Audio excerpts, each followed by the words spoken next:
Evening's panel. Joining us, we will hear this afternoon from Gisela Bushey, Director of the SanDisk Foundation and Community Relations Program.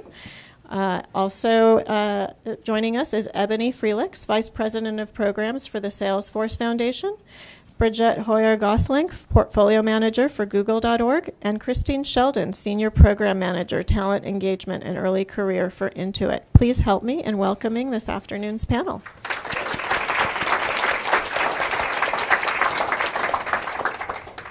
So this philanthropy forum featuring corporate philanthropy trends is now an annual tradition entering double-digit years. I think I may have said 10th last year. It's either 9th or 10th.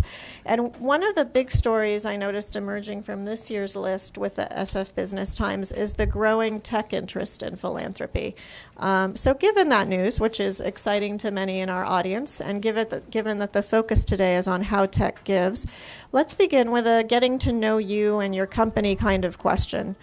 First, when was your philanthropy or corporate community involvement program established? And has your institution's philanthropy program recently grown or increased activity in some way?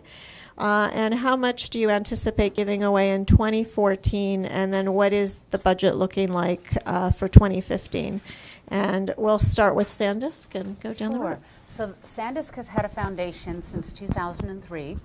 It was initially primarily a quarterly grant-making program that has since expanded to include both individual and team volunteer and cash matching programs, as well as our particular program that we call Signature Partners. We have established long-standing relationships with certain partners in the community that we support at a much higher level than even our corporate grant making. And we will end 2014 distributing, all told, a little over $8 million.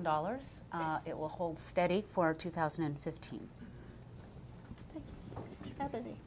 So our foundation started in 1999, actually on the same day that our CEO, Mark Benioff, started Salesforce.com. He started the foundation really with the idea of, many of you may have heard the one. Which is unheard of. Nobody does that on the first day of their company. First day, right? So giving back has been part of our corporate DNA since day one. So it's 1% product, 1% equity, and 1% time dedicated to changing the communities where our employees live and work. Our foundation has a very clear focus, which is education, jobs, and workforce development. So those are our three areas. For 2014, we will end the year likely around the $13.5-ish million in grants, and for 2015 it's somewhere between probably 16 plus million in grants. Thanks, Ebony. Brigitte, Google's at the top of the list, I believe, right? Getting closer, yes. So so Google.org, which is Google's philanthropic arm where I'm situated, was founded in the IPO letter that Larry and Sergey put out. So it's 2004, so been around for about 10 years since the company went public. So our group manages sort of the grant-making efforts. We also do efforts around to match employee gifts pretty substantially and volunteering.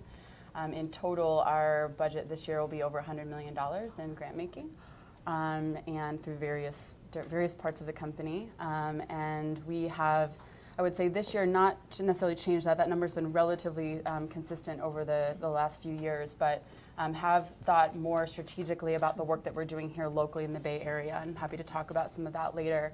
I think that's been probably the biggest shift locally. Great. Corporate philanthropy has also been part of Intuit's corporate DNA for a very long time. Intuit has an operating value called We Care and Give Back, and it appeared in the very first list of operating values for Intuit. And even though we've been through iterations, we've been through 3 versions now, it remains on the list because of the feedback that we hear from our employees. So it's very important and very much part of our DNA. We actually have 2 foundations, and one foundation is really focused on product donations and supporting our corporate outcomes with philanthropy. And I'm here to actually talk about the other side, which is called We Care and Give Back, and it's supported by the Intuit Foundation. And what we do is more of the employee giving and volunteering opportunities. So we do the grants and donation matching. And so for this year, our budget, or we expect to spend about $2.5 million, depending on how active our employees are in those programs. And now that we've heard about the numbers, we want to hear more about the issues that you all touch. So can you tell us about your grant making or community engagement priorities in terms of what those program areas are? And as you do, since we often hear that with business there's the double bottom line or the strategic philanthropy question, tell us how you connect those dots, how what you do philanthropically aligns with your overall business objectives. And we'll stick with Intuit and come on back this way. Thanks. Yeah, so our focus area, of course, is financial empowerment. Intuit is based on empowering people to do their own finances and take control of their financial lives, and so that's very important as an umbrella principle for us. There's a little software program called TurboTax. Yes, exactly, and QuickBooks and Quicken, and so yeah, so we do have that as our umbrella, and underneath that is really 5 focus areas for the We Care and Give Back side, and that is, poverty, anti-poverty efforts, and disaster relief. So making sure that people have their fundamentals taken care of, as well as health and human services and education. So education broadly, but also financial literacy, of course. And then the last one, Intuit is very concerned with our impact on the environment and continuing to be green. And so we do also support environmental charities, nonprofits as well. And how do you connect the dots between that portfolio and the business strategy? That's a great question. So as I mentioned, there's sort of 2 sides of the house, and so there's a lot of work that goes on to donate product to organizations, and to we organize, for example, tax assistance events, so helping people prepare their taxes. On the We Care and Give Back side, it's really grassroots and employee driven, and so we use those focus areas to guide employees, but we really want to the best of our ability, support wherever employees have passion. So where do they put their time and their energy and their money, and we want to be there backing that. And so that is where we think about employee engagement as that's a big lever for us in employee engagement, ensuring that people think of Intuit as a great place to work. Great, thanks. And Brigitte. Yeah, so at google.org, we really do try to bring a lot of the values of google.com to the way that we think about our grant making. So a majority of our funding is focused not necessarily based on particular sectors of work, but on technology and innovation in the nonprofit space. So that looks like a lot of different things. It's usually best told in examples, and welcome any questions about it later.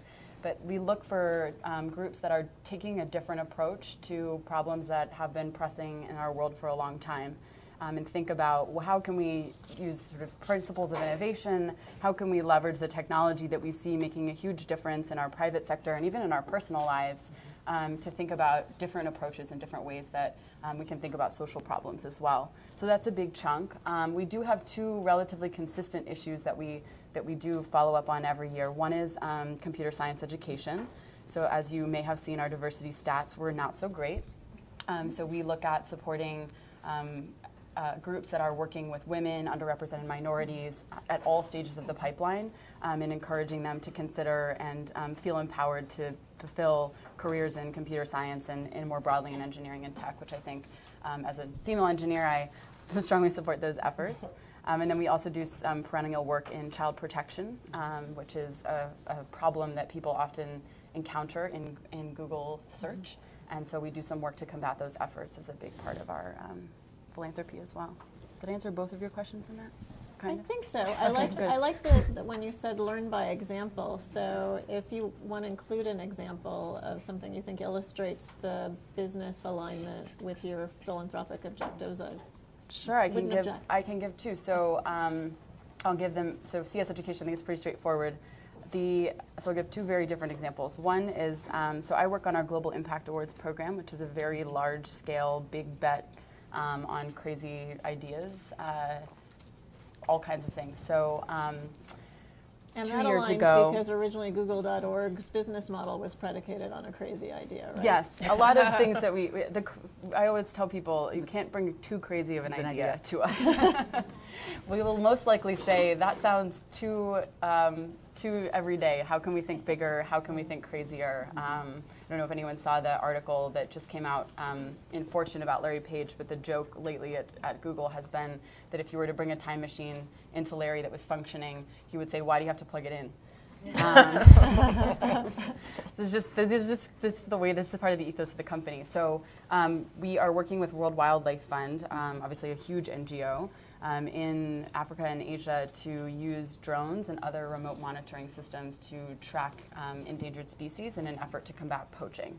So that's the kind of thing that is very aligned with our business. Also pretty risky, so that's something that I think also is a hallmark of our giving, is we're very willing and actually eager to take on riskier investments where we maybe don't yet have the evidence, but could see a path to building that evidence with a little bit of support. And then just other quick one that's maybe in a completely different vein. So we have backed through our Impact Challenge program that we did here in the Bay Area, Beyond 12, which is maybe an organization that you all are familiar with Alex's work here, that is thinking about how do we, at scale, really support students as they make the transition into college, particularly students who don't have a role model or a mentor who maybe has gone to college in their own home or in their own circle of relationships. And so Beyond 12 uses an app and other pieces of technology, SMS, to try to encourage students with mentoring, even simple things like reminding them that they have a test on Friday, the kinds of things that we would take for granted if you've been to college before, and that have proven to work in a more intensive setting, and tries to translate those through technology in a way that we hope might be able to get to a sort of bigger scale for all of the students who are in that situation. Great, thanks for bringing that to life for us. Ebony. So again, our focus is on education, jobs, and technology innovation. So most of our giving is in those three, aligns with those three areas. So a couple of examples. Earlier this year, you may have heard that we gave $5 million to the San Francisco Unified School District, and $1 million to Code.org, computer science in the schools. We also, with respect to jobs, we have internship programs that we run internally. We call ours Biz Academy, and it's running all over the world in different regions. We also partner with nonprofits like Year Up and Genesis Works to bring interns into Salesforce, many of whom become full-time employees. Actually, we have for Year Up, we have a 44% intern conversion rate. We've brought on over 100 in the last few years, and an 86% employment rate of the folks who come in. So, and then the rest are going to school. So we really believe strongly in supporting those three areas. Connecting the dots back to the company, our company, I think it's having giving back as such a huge company priority has benefited us in a couple of ways, retention, recruiting, and morale.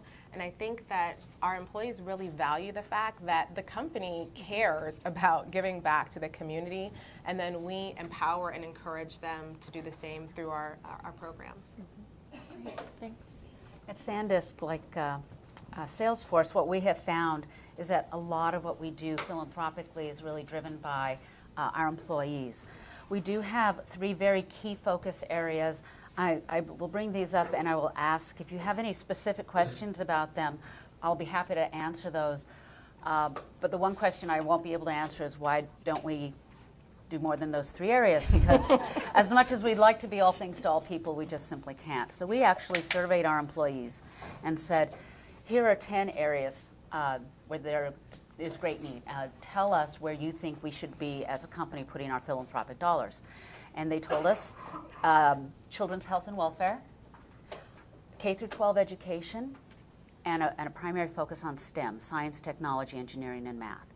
Now, there are a lot of things that flow out of those three areas and into those three areas that are very much interrelated, and so to those areas. So we do find ourselves also funding other activities. We also have a very separate part of our giving, which is called our Signature Partner Program. And this started out at our headquarters in Milpitas and has since grown to all of our major sites around the world. So we're also holding this in Israel, India, China, Japan, most recently Malaysia, and 6 new sites across the United States. And those signature partnerships are organizations that we have much deeper, long-standing relationships with them, primarily around very basic needs issues, because what we found is that if we wanted to see progress take place in those key focus areas where our grant making takes place, it's very difficult to talk to folks about academic progress when kids are going to bed hungry at night, or families don't know whether they're going to be able to keep a roof over their families' heads. So we know that they are, it's not, so let me put it this way. For SanDisk, it's not an either-or proposition. We don't expect to choose between them. We try to find ways to respond to both. And that's the same approach we take with our employee volunteer matching program, as well as our cash matching program. Individuals can have their volunteer time matched up to $4,000 a year. However, if you volunteer as part of a team at SanDisk, and we define team as 2 or more employees, we will collectively match your time at $45 an hour, and there's no cap. Nice. So sometimes when we are approached by charities who are asking to see how they might align with our focus areas, it becomes very apparent to me quickly that actually that's probably not where they're going to get the most financial support and traction with us. But it may be very well through our volunteer program. Getting our employees engaged in many ways will frequently generate much more income than they would have ever seen through our quarterly grant making program. Mm-hmm. So we very much want to take the time to take a look and see how the best alignment can take place. So I'll give you a quick example of how that aligns to our business strategy. I suppose I can tell now that the press release is going out. We are launching a partnership with Smile Train. It's a global partnership. You may have known that we recently launched a product called SanDisk Connect. And what it is it is a wireless flash drive and a wireless media drive that does not need internet access. It can convert itself into a mobile wireless hotspot. And what we did is we field tested it with some of their medical teams and asked them to take them to some of their more remote locations to see how it would work. And the feedback we got was this will completely change the way we are going to be delivering our services. Everything from the surgeries we perform on cleft palate, cleft lip children to the community education going on afterwards and the work with families as well. So we are making a very substantial product donation, which we will also tie to funding support through a financial grant from the foundation, but also tied to our volunteer program. So our employees in China first, next in India, will be volunteering with Smile Train in the field.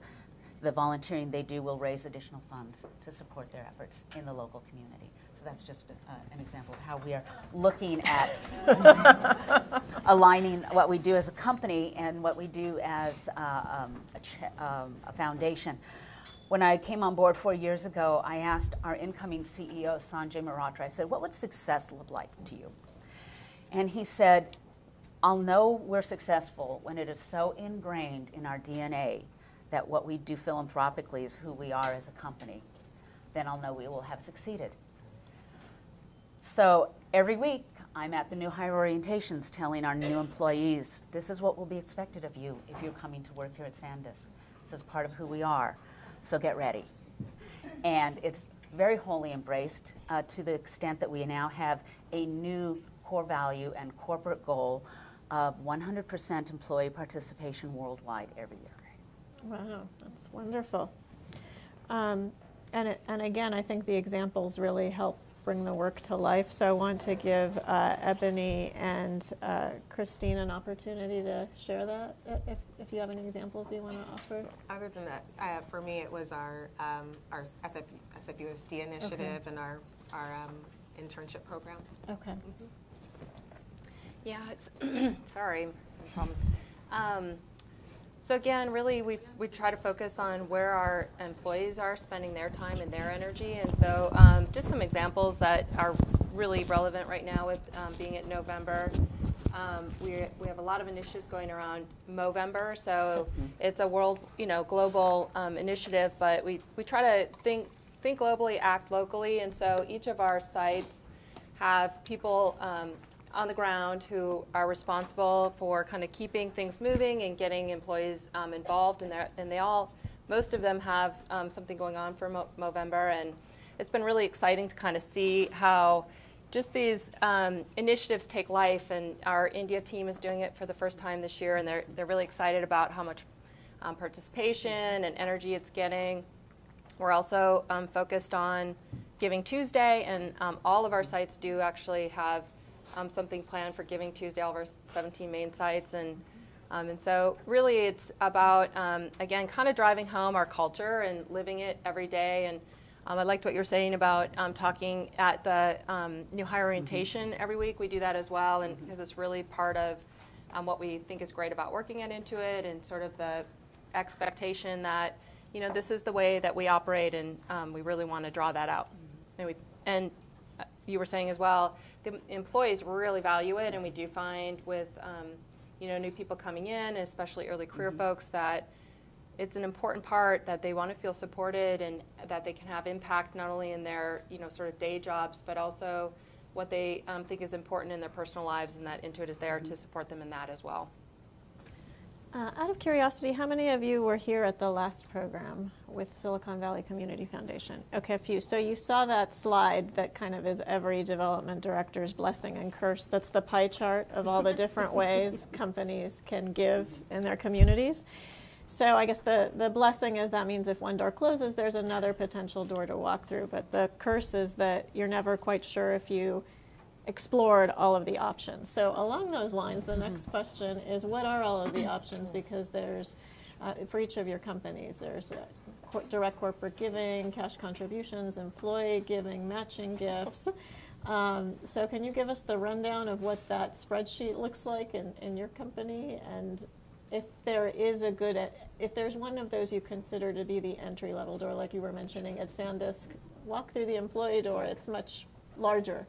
So maybe we'll start there and go down. Sure. So in addition to our employee volunteer match, our employee cash match, and our team matching, we also have our quarterly grant making, which if you go on to our external website, www.sandisk.com, it will take you directly to the eligibility requirements and the application form. Our foundation is a corporate advised fund of Silicon Valley Community Foundation, so we have the great good fortune to draw on the resources. And my good friend Milton over there, who also happens to be our fund advisor. So we do a lot of work very closely with Community Foundation in identifying ways that we can leverage our donor dollars. So we're always happy to have conversations with organizations about partnerships. I'll give you an example. We've always been very involved as a company at the local level with our food banks, because it's just something that's very important to us as a company and for our employees. We entered into a partnership with an organization called Stop Hunger Now, and in the past May we launched a Million Meal campaign. We've been holding meal packaging events at every one of our sites around the world. So Israel, India, China, and tomorrow Japan will be holding theirs. Next week, we will be holding all across the United States simultaneously. They will be packaging meals. The goal being that as a company around the world, together we will have packaged a million meals to be distributed both locally as well as globally. It goes back to that, it's not an either-or proposition.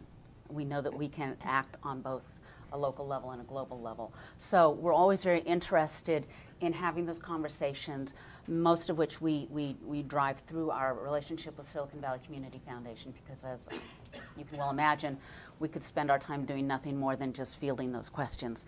So it's really important that we honor that process that we have in place. So in addition to all of that, we do have a product donation program. We do bulk product donations, primarily to schools with our flash drives, with our media, our media drives are coming out now. We have a whole variety of product that we will donate to various schools, mostly at the K through 12 level, sometimes at the university level. We started 2 years ago a scholarship program. So we give $1 million a year in scholarships to students interested in studying engineering and or computer science, because we felt it's not enough just to get involved at the K through 12 level if we don't have a mechanism to help people continue on that path. So we also have an employee gift product donation program where they can request a product donation to a charity of their choice. So for all of those of you who have SanDisk, perhaps employees that are working with your programs in the schools or in your charitable organization, remind them that they can always request those that can be given once a year to the charitable organization or the schools. Ebony. So I really think that our 1-1-1 model empowers us to give back in a variety of different ways.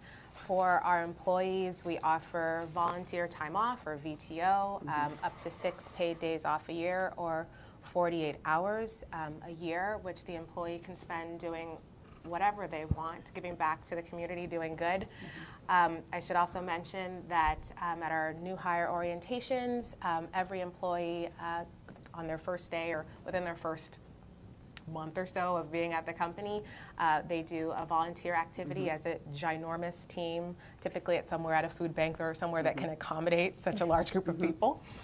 So, you know, they're really part of or see how our volunteering is in action from day one or usually month one. We also, once that employee hits their 48 hours of volunteer time, they are considered a champion in our organization, a volunteering champion, and they are awarded a champion grant of $1,000 that they can give to the nonprofit of their choice. We also match dollar for dollar up to $5,000 for employees to give to the nonprofit or nonprofits of their choice. They can split it up however they'd like. And we also do offer team grants as well. Our team is 5 or more, but you know, there's really no limit as to what the teams can do. And again, I think it's a really smart way for nonprofits to engage us is working through our employees, because we have so many more employees, so many employees who can use their dollars and their time and their talent to help nonprofit organizations. And then in the community, we, like I said, we tend to give in our 3 focus areas. So that's where our major granting is happening. And then we also offer a variety of different grants for other nonprofits as we see fit. We also just recently closed up our Force for Change grant, where we do that every year, which is really focused around technology and innovation and sharing that across the community.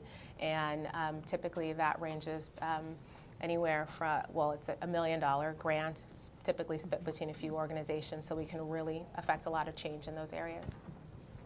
Thanks, Ebony. Brigitte? Great. So the first basic entry point into Google's offerings is Google for Nonprofits.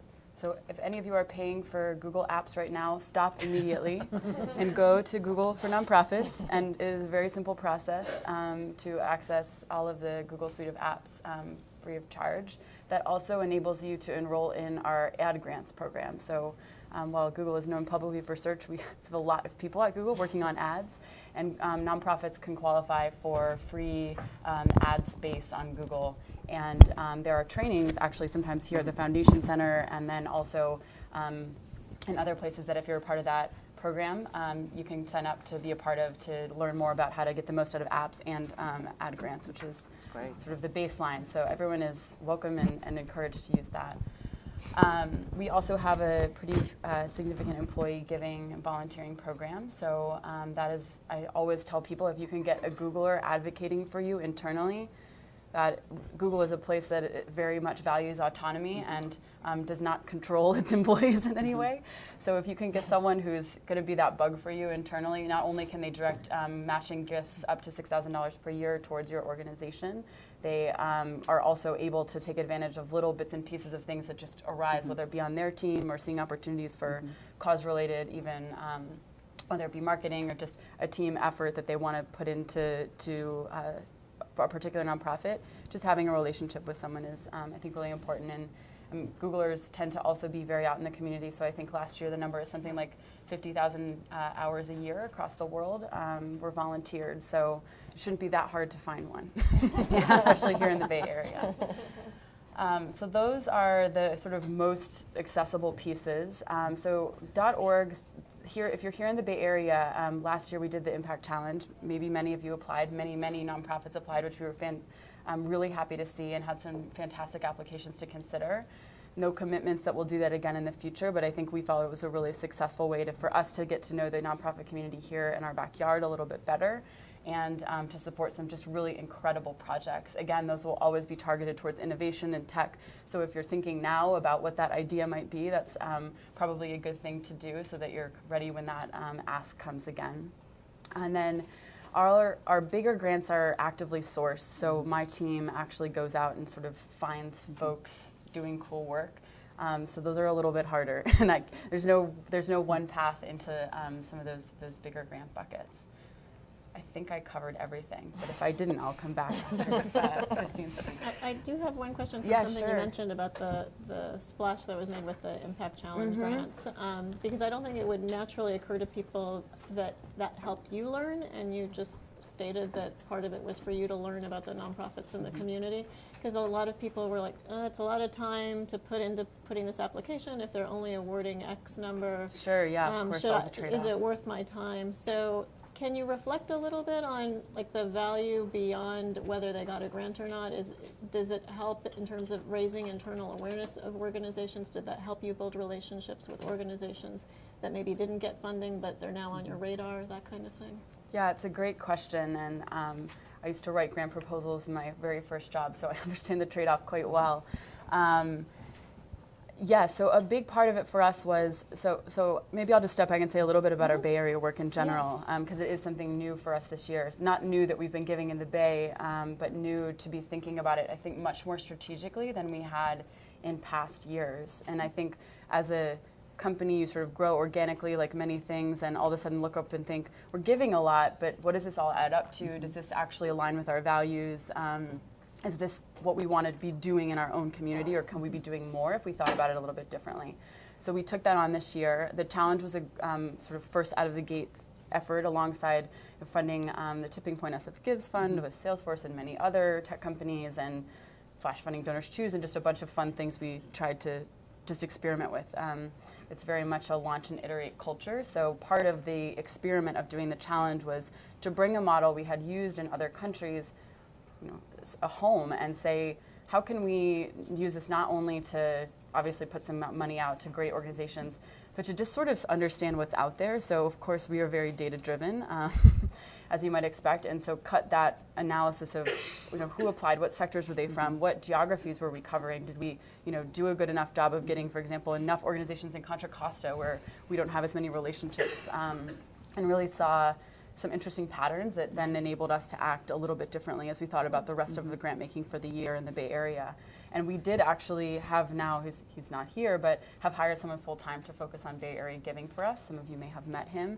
And that was also partially a decision of just saying, there's so much out here. We need someone who can do this work full-time, be out there in the community, have the relationships, and really help us to continue to learn about what is really the most effective thing that we can do here locally. And so I think those are a few of the ways that we use that information. Great. I also think to add to that, one of the questions you asked was, is it worth it? Right. Is there an entry point in? And I can say from our Force for Change grants, we get hundreds of applications and proposals in, and we review. It takes us months to go through and read them, and we have committee, and it's awesome. I love being a part of that process. But out of that, we get introduced to so many amazing organizations, right? We understand what you're doing. And then what happens is, for example, last Friday I took a meeting with one of those organizations. I remember reading your proposal; it was amazing, And so we make that introduction to each other, which can then, maybe because they didn't get the grant ultimately, but that doesn't mean they won't get something and we can't engage with them. So I would say it's well worth an organization's time to do it, because you never know what may happen in the future, right? Or I can give them access to our employees or other avenues. So. Thanks. And Christine, how Yeah. about all the doors Yes. into it? I'm hearing a lot of very similar themes. So of course, as with many companies that produce a product, one of our biggest philanthropic spends is donating software, again, TurboTax, QuickBooks, and putting on events, like I said, about the, helping with the tax assistance and things like that. And then on the We Care and Give Back side, where I work, we, again, are focused on the giving and donating programs. And so volunteerism is actually the best way to start to collaborate and build relationships with our employees, which is how, you're kind of the front door to participating in our program. So in our volunteering space, we also offer volunteer time off, 32 hours a year. And employees can use it for pretty much any organization that, again, sort of is approved because they fall into the areas that we support. But we generally try to approve any 501c3 in good standing that's sort of in those areas. So it's really when they're doing their volunteer work, we have a Dollars for Doers model on our grants, and so that's at an hourly rate that they earn as they're out volunteering at your organizations, and we follow with a grant. We also are newly focused on team building, so using volunteer opportunities as team building using volunteer events as team building opportunities, and we consider a team 5. And so as our employees are rallying around and going out to do great work, we actually follow those efforts with a bigger grant of $5,000. In addition, we have a board member grant. We realize that our employees, when they participate on a board of a nonprofit, are really becoming leaders in their community and doing really great service. And so we allow our employees to request a grant of $5,000 for the charity that they're on the board annually. And so that's volunteering. And then on the donation matching side, we offer up to $2,000 a year for donation matching. So if I could just echo what you were just talking about in terms of making sure that there's alignment with the focus areas, that's really, that's really very important to really bear in mind.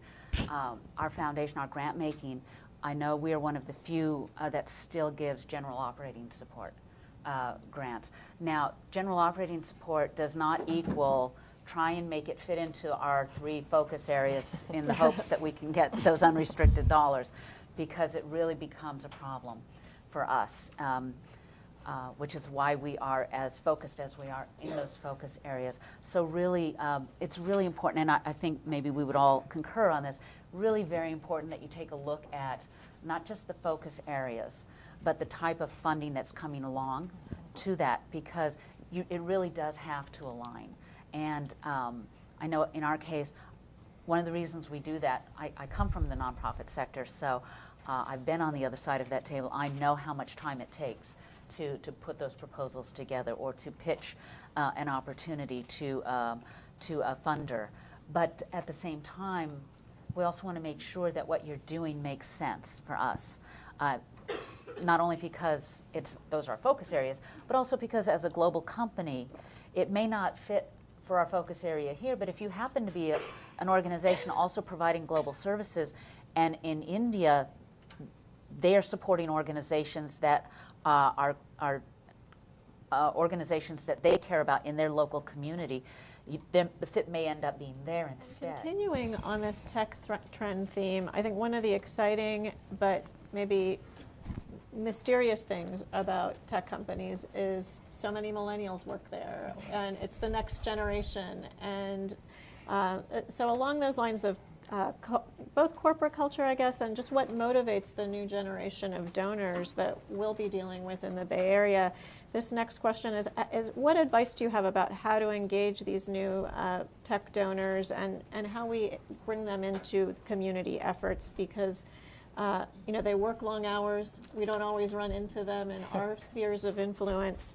And what insights do you have about the strategies and also the interests about tech company donors? Because I've heard all kinds of generalizations, like, oh, if it's an urban millennial, they'll go for urban gardening and bicycling, so whatever trends you've noticed, this is the time for broad sweeping generalizations that are based on some As we walk down the hallway, what is it we're seeing? yeah, that are based on unique access that you have to this subculture. Well, I can give you an example of something that's literally going on right now at our company. We're in the midst of a 24-hour hackathon where they've been spending their time furiously working on particular issues and concerns. And is this like a Guinness Book of World Records thing? It's take 24 hours, put this brain trust together, throw things up against the wall, see what sticks, or even if it doesn't stick, if it can be fixed so it does stick. Well, one of those groups right now is actually doing something which will ultimately benefit the nonprofit sector. And they wanted to do that because they thought, well, if we do that, we're supporting our philanthropy program, which is tied to our engagement in the community. So they wanted to do their particular project around an issue that will be brought then to the nonprofit sector for consideration. So what's interesting is we found out two things. They like to have fun, and they are really incredibly competitive. And so if what you're doing has that as part and parcel, we all know that the issues are important and that they're critical and that we do have to do something about it. But the things that we want to do along the way to help support that don't necessarily have to be so heavily weighed down that folks feel almost more willing to keep a distance. It's easier to write a check and run than it is to actually engage. And I know you all know this, that if you engage them as a volunteer, you have just gained another donor, because they tend to donate where they put their volunteer time. That would be my biggest recommendation to you all, is cull through your databases. If you don't have employment information on your donors, you need to get that.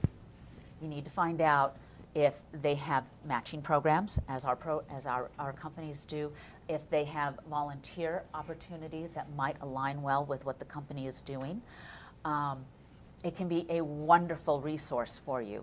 And what you'll find is that's going to be a primary point of engagement for folks, is because they've grown up with that. They've grown up with going and doing something regularly with their families, and so they carry that forward. I hear it every week, that one of the reasons that they decided to accept our company's offer is because of the program that we have. So we know that it makes a difference in terms of attracting good talent, retaining good talent, and having that pool of resources to help us give back to the community in the long run. As you know, when our employees volunteer, they're volunteering on company time. We know that that's an investment as a company that we're making, because we're not only matching their volunteer time, but we're also paying them their salaries. So, but for us, it's about leveraging. And so it's looking at the many ways that you can leverage the talent they can bring, the energy that they can bring, and the ideas that they can bring. It's really, I would highly recommend that be your primary point of engagement, because when you have that going on, when you approach a company, you now have your ambassadors who will be able to help carry the message forward, and will do so quite willingly. So, Ebony, what about at Salesforce? Are there certain commonalities among what resonates for them philanthropically? I think insofar as trends, it's hard to say. I mean, there's so many different nonprofit organizations out there for a reason. Different things interest different people. I would say take a look at our landscape and who our employees are, and that may be helpful. But I think from what I've seen, I've been at Salesforce it'll be 6 years in December, and I know that for me, I like volunteering in places that touch my heart, in areas where I have a passion. So what may be something that may light me up may be a complete snooze for someone else. So who's to say, So I would just encourage people to reach out. There is going to be an employee somewhere within the organization who is fired up about what your organization does. So it's hard to say what specific trends are. We tend to like to do things in teams, that makes us feel good. But also, we're smart people, and so we like to do things that engage our brains as well. So there are pro bono opportunities where we can donate our, tech skills or our marketing skills, or our basic brain trust in order to help your organization. So it doesn't always have to be the shiny, fun, cool thing. It could be the really tough, hard problem that you want solved. Throw it to us, and we'll try to help you solve it. Brigitte, any reflections on this question as far as trends you see among your colleagues? So I mean, I will just echo some of the same things quickly. I think what I mentioned earlier about autonomy, very much carries through to the way that people spend their time and their effort and their interest. Is just all looks very different, even when you look at the data, which of course we do, about where people put their time and their money for just the employee giving and volunteerism. It really, really runs the gamut. There is a pretty vocal group at Google who gives very much based on evidence and sort of impact per dollar, as you probably would expect. But that's one small vocal group. There's also the groups that are really interested in pets. So those two email chains are both very active, right? So and who's to say what the impact per dollar is of making sure that a cat and dog is saved and then goes to a happy home. I will say a couple of things. One group that I didn't mention that we have at Google is actually a team of engineers and product managers that are focused just on giving. So they're not focused on giving money out or grant making. All that work happens through us, and then we have a whole other team that does all of our volunteerism and employee matching. They're actually focused on how the nonprofit sector is represented on Google. So when you search for causes or a particular nonprofit, what information is served to you? How is it served in the most effective way? People who are working on trying to get a donate button for our knowledge panels, the card that comes up if you search for a major nonprofit. And they actually have been doing some really interesting research on a lot of the trends out there, partially in sort of justification of their work. And the trends, I think, as you all probably know, for millennial giving is they're just really interesting and something that we've been trying to unravel a bit to understand how we can serve more information. So there are really so many more people getting their information about nonprofits they might support online. What does that mean? How do you surface the right information to help someone choose amongst the hundreds or thousands that they might stumble across when they're not necessarily maybe out in the community meeting people in the way that perhaps baby boomers did when they decided where their money might flow. And then the trend toward online giving comes with the millennials too. And I think this team of engineers also has a ton of research into the psychology of giving and sort of when you hit a page, what are the right things to have there in place. It has sort of done a sampling of some of the nonprofit websites just randomly chosen. And a lot are not set up in a way that really encourages giving online in the same way that you might be able to convince someone if you were sitting across from them at a table. And so I think some of those trends are just interesting to note and things that we're sort of thinking about as a company that deals in information. How do we do a better job of surfacing information that people can really use to make that kind of a decision? Christine, do you have anything to add before we take audience questions? Sure. So the trends that we're seeing, there's a lot of alignment actually at Intuit between our We Care and Give Back team and our early career folks. You might have caught in my title, our group is called Talent Engagement and Early Career. So those two parts kind of come together. We really feel like what we have learned is that it's very important for our early career folks to feel like they, again, can make a really solid impact, that seeing the outcome of their work is really important. And so what we try to do is, have those opportunities available for folks to get more easily involved, as I mentioned. And then I didn't mention it earlier, but we are, when I was talking about volunteerism, we're doing a lot more work on skills-based and pro bono because it is so impactful, because people can use their skills, look for opportunities that really match to do really impactful work and then feel really good about it.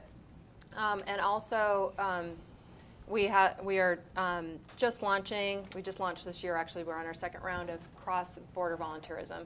So we know that, earlier career folks, are looking for a little bit more what we call surprise and delight. So they kind of want to have, things be a little more fun, be a little bit, and so this idea of cross-border, although, only a small group can go at a time, we only take 10 employees at a time, And like I said, we're only on our second iteration.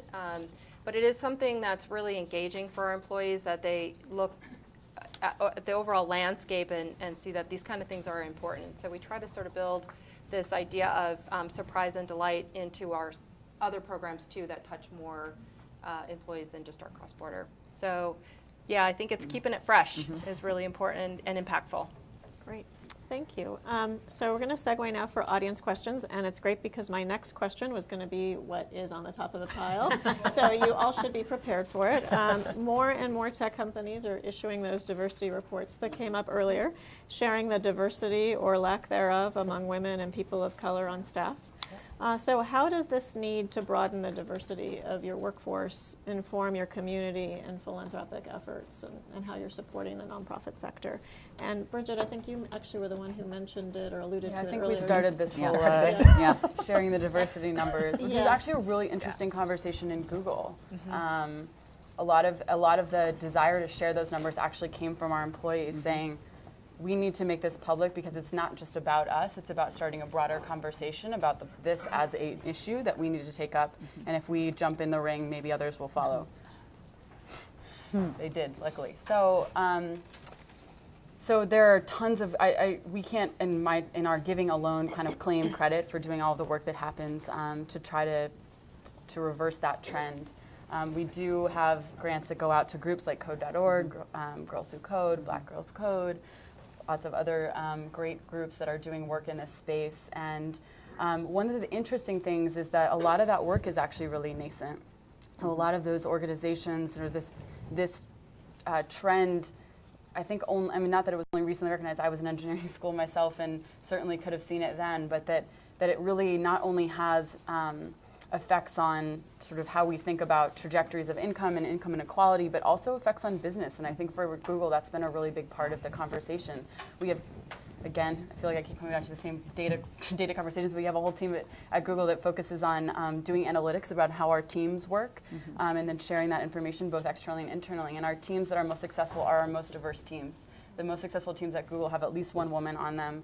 They have at least some type of diversity. I know it's crazy to think about a team of only one woman when you come from the nonprofit sector in particular. But that's a real thing. Not all teams have that. So we have been doing work to support these organizations, and then also trying to think creatively. So we actually have some Googlers who are in residence at a number of historically black colleges, so to actually send someone for the next 6-12 months to sit in that CS department and say, how can we make this department more successful in getting candidates into these top tier tech roles, and thinking across the board about how we can leverage kind of all of Google in really tackling that issue. And then also internally, things like unconscious bias training. So how do we do a better job of retention as well? So it's not just, because if you only have 5, you want to keep those 5 in a department. And so how can you do a better job of ensuring that the culture of the company really shifts to be mindful about diversity and what it means, not just externally and what we want the pipeline to look like, but also internally in promotions. And while we're at that side of the table, Christine, do you want to share? Yeah, thanks. Yeah, diversity and inclusion is obviously a high priority at Intuit as well, and we want to make sure that we have a saying, bring your whole self to work. I'm sure other companies use that too, but we want to make sure that not only do our profile match the marketplace, so that we have a nice diverse set of employees who can bring different perspectives, and like you said, really it cultivates the conversation. But then we also want to have support and make those people feel part of everything, and that they can bring their whole selves to work, and that diversity is a good thing. And so we have employee networks, which I think are often called in resource support at other companies, or our networks, affinity groups, yeah, and it's really great because what's been happening over the last, I don't know how long, but there really a lot of synergy between our philanthropic efforts, our giving and volunteering, and our networks. And so, for example, our Intuit Women's Network might do a We Care and Give Back style event, use the We Care and Give Back infrastructure to do some work with Girls Who Code. So that kind of stuff happened recently. Or our early career folks, our campus recruiting might focus on partnerships with San Jose State, Latino Business Association, things like that. And so there's really, we understand that, this is a really important place to be looking, and that it really makes our organization more full and encompassing. And so as we're looking out in the environment, there's lots of ways to cross over the different desired outcomes, I guess is the way to say it. And Ebony. Sure. We believe that it takes a variety of different beliefs, backgrounds, and interests to really create a better workplace. And we're really committed to kind of building that diverse workplace and diverse communities at Salesforce. So it's definitely something, thanks to Google, that we're really looking into. And we have our affinity groups who are extremely vocal about this issue as well. And anytime something new comes up, we are on it and trying to follow suit. So it's really, I think it's been a great conversation to have.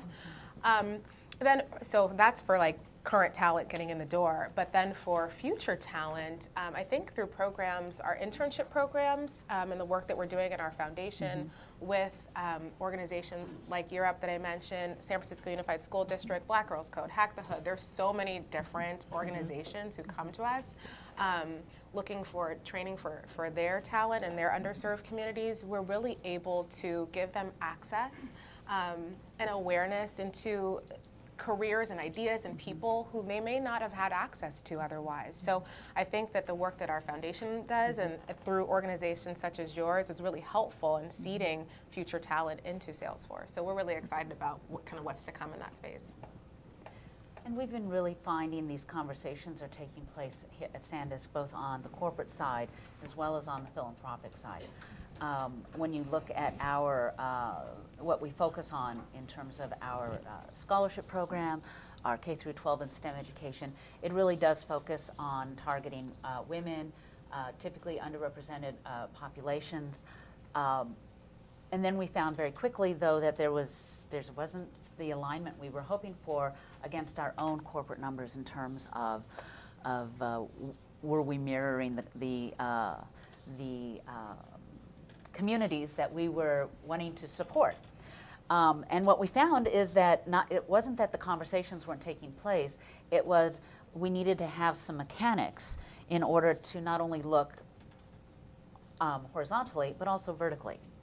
Because you can have as much representation horizontally, but if you have no path, no trajectory that can change the landscape at other levels of an organization, not just on the corporate side, but in any organization, you do a disservice to the conversation. So what it really ended up being for us is looking at the data, our own internal data, the data of the organizations we were supporting and what they were focusing upon, make sure that there was a level of alignment with what we are committed to as a company. But then it came really down to one word, intent. What was intent, and how were we going to be intentional in making sure that we change our internal landscape while we're working so hard to support a change in the external landscape. So we're having those conversations, we're doing the research both internally as well as externally, we're doing asset mapping, but at the end of the day, it's really about having the will in place to make the changes we know that have to happen in order to really, really change the landscape, both on the corporate side as well as the philanthropic side. And this looks like a scary stack of questions, but there's about 5 cards that all are asking variations of the same question, so we can get through a lot of them very quickly with this next one, which all of these are about the employee engagement aspect. A few of them want to know, if we don't know an employee in your organization, how can we gain access to share the work we do? So both in terms of how we reach out to employees for volunteer efforts, and a couple of them are specific around board service. And then a unique angle for this is what percentage of employees make use of the matching funds or dollars left on the table at the end of the year, and how are companies promoting giving to nonprofits. So, sure, why don't we start with you and we'll go down. Sure. So when we made the commitment last year, Well, it was actually our CEO who got his hands on it at our first all-hands meeting. Last year was our 25th anniversary. And so we wanted to celebrate that milestone, and what we did was we said we're going to do a year-long campaign called Celebration Through Service. The goal being to engage, to encourage our employees to get engaged in the community. So up to that point, SanDisk's employee engagement was between 12 and 14% worldwide.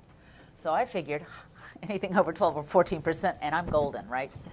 Except Sanjay got a hold of it, and he said, and I don't see why, there's no reason why we shouldn't have 100% participation worldwide. Well, needless to say, we did not get to 100% participation, but we did get to 92% participation in 1 year. And that told us everything we needed to know about what this meant to our workforce, what this meant to our employees, to have the ability and the mechanism that would allow them to engage with a cause or an organization that they cared about. And that's why now 100% employee participation is a permanent corporate goal for the company. So if you don't have an employee who's a SanDisk employee as part of your organization, whether they're a volunteer or a board member or somehow engaged as a donor, we do welcome organizations sending us volunteer opportunities, board service opportunities. We post them on our internal intranet, and it's a rolling place on our site that allows our employees to go and take a look and see what's available, sort of as a first cut. And then we send them to the Foundation Center.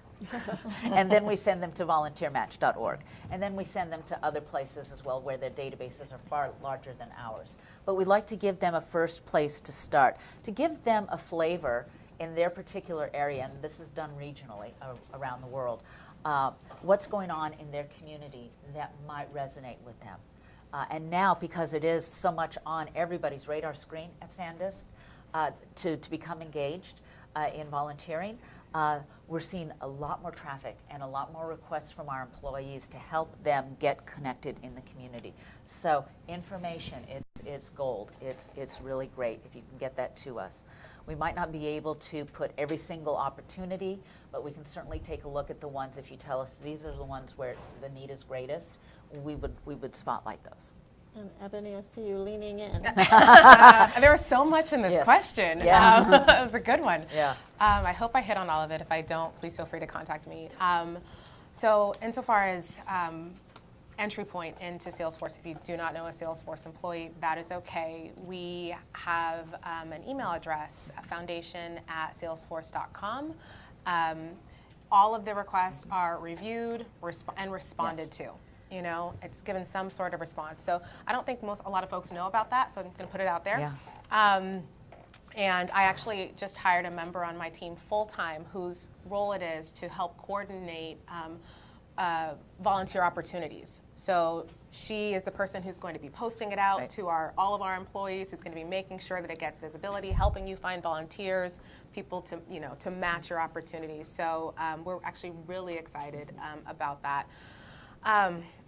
Again, volunteering is part of our DNA. I think everybody's doing at least something, you know. Yeah. We don't dictate how much they have to do. They can do way more, or they can do as much as they want, right? But they have to do something. They have to do something. We would love for them to do something. Do more if you can. And you know, the other thing is a lot of times people don't think of what they do as service, or so it's, one of my missions is to really educate people, like, okay, you just helped out at your kid's Little League game. That was service in your community. You know, so I don't think they make those connections. So we're going to really try to go after that little chunk of people who maybe don't log their time, but are actually, giving back. So And how about the matching gift question? Do you end up with money unused at the end of the year? We go down to zero. Yeah. We use all of our money. We make sure it's all used. Yeah. Mm-hmm. All right. And you make sure it's all used? Okay. Yes. Ours is not all used. So well, we have a lot of employees. We're going to come over to you. So that's not just that every employee's allocation of up to $6,000 per year is not necessarily utilized at the end of the year. So that makes this question about how people connect with Google. Even It's more particularly important. So I think that's that one's a little tough, right? So obviously you're already using your own Do we have to networks. follow the Google bus? Oh, G-bus questions. So fun. Yeah, you could stand outside the Google bus and hand out flyers. Hand out flyers. People would take them. I've Probably heard someone would that's ask you a happened. question about your impact. You'd have to be prepared to be in a conversation. Googlers are very curious. So I think we also similarly have an internal portal for posting volunteer opportunities and board opportunities. So that is a place where it's sort of at least a way for your organization to be a part of the mix when an employee says, hey, I actually want to do more in my community. Maybe I don't know an organization, but I'm interested in X, Y, and Z, and I want to do something, in Oakland. Great. Here's the database that shows what's available there. And I can connect anyone here, and perhaps maybe we'll follow up afterwards with the email address of the person at our organization who manages that intake process. There are also efforts to have more of that allocation, I guess, of funds used towards the end of the year. Mm-hmm. So one of the things that we've started doing in all of our offices is sort of around the holidays. It's a little bit complicated, of course. So every day, an organization in each office around Google, and then in Mountain View in each division, an employee puts up an organization and says, I'm going to match donations to this organization. Mm-hmm. Google is going to match your donation to this organization, and you're going to have your money. So it's 3 times the money we might be talking about otherwise. Mm-hmm. And the amounts of money that people are willing to put up for organizations they feel really passionately about is pretty amazing. Mm-hmm. So an organization is featured 1 per day. So we're doing that in the San Francisco office where I work.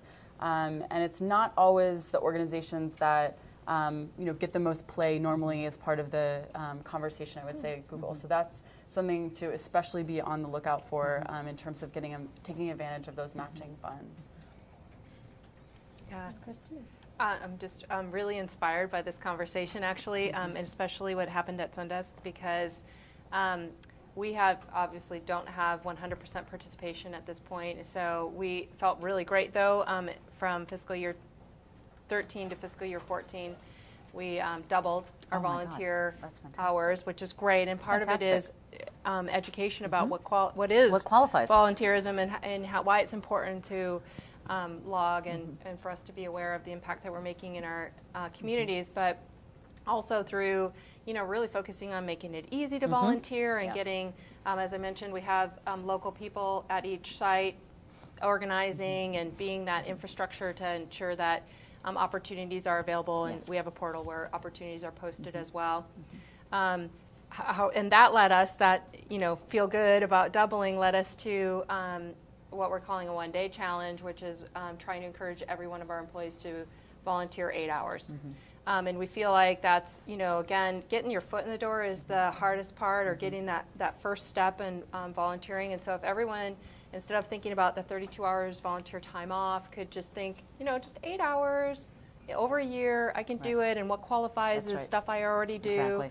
And so we feel like that's a really great first step, and so I'm super encouraged about what you just said. It really, it's astonishing the impact it can have. That's great. We saw Japan go from like 16% to 94% in a month, because we finally figured out what the problem was.